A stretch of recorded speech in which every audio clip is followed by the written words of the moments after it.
Hello, I'm Steve from stevessuggest.com, and so as you know from the title, this is about why I'm not going to Thailand, or more accurately, why I'm not going to Thailand yet.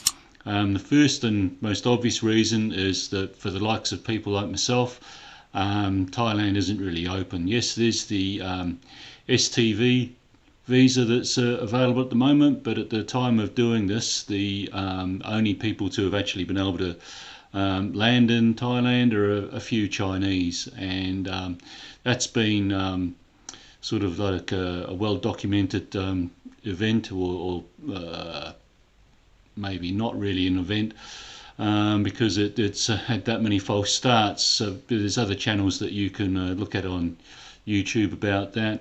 So, there's some political protests that are going on at the minute. Would that have a bearing on whether I go back to Thailand? No, it wouldn't, not at all. I was actually in Bangkok when the 2010 protests commenced. I saw masses of the red shirts arriving. It was on the 13th of March 2010, and it was just like a great big party. A huge festive occasion with a convoy of pickup trucks, loads of them with red flags and blaring lots of music. And it was I didn't because I wasn't really tuned into Thai news at the time, that the fact that so many of them arrived in Bangkok, it was a bit of a surprise.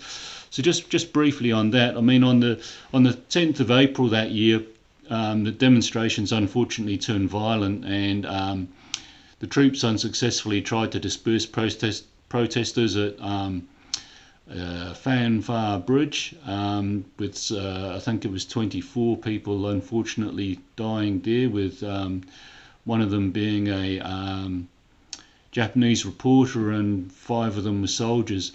The protest itself finally ended on the 19th of May with more than 2,100 injured, 80 civilian deaths, which I guess does include the Japanese journalist, and 6 soldiers. So that was what was going on then. I don't want to minimise what's going on, but I don't think that what we have happening in Thailand now is anything quite like that. So really, part of why, if I could go to Thailand, I wouldn't go, is I'm living in New Zealand, and there's what I would call problems returning to New Zealand. So there would be 2 weeks quarantine, and this is the same as if I was trying to travel somewhere else, and it's going to be at my expense, which is about somewhere in the region of 3,100 to 3,500 New Zealand dollars.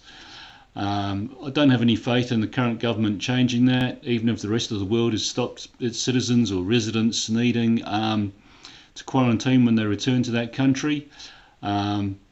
It sounds like it's possible that if you stay out of New Zealand for more than 90 days, that the government will pick up the quarantine cost, which is a saving. But then there's still the 2 weeks that you've got to do when you quarantine coming back. So if you've taken some leave, there's the additional 2 weeks leave that you've got to add on to that. So I actually had a ticket. I was going to be leaving where I'm living, Christchurch in New Zealand, on the 5th of December this year, 2020, and I was going to be away until the 9th of January. So during September, I hadn't bothered contacting the airline I bought my ticket with, which is Singapore. I received an email, and they offered me the choice of either a credit or a full refund. So I wanted to sort of like help them out if I could. So the credit was for travel through till the 31st of December 2021. But again, with the government that we've got and the sort of people that are running this country, I didn't trust them to not have this forced quarantine upon return, as far out as December 2021, more than a year away. And so that was just going to make my sort of roughly 5-week holiday a non-go.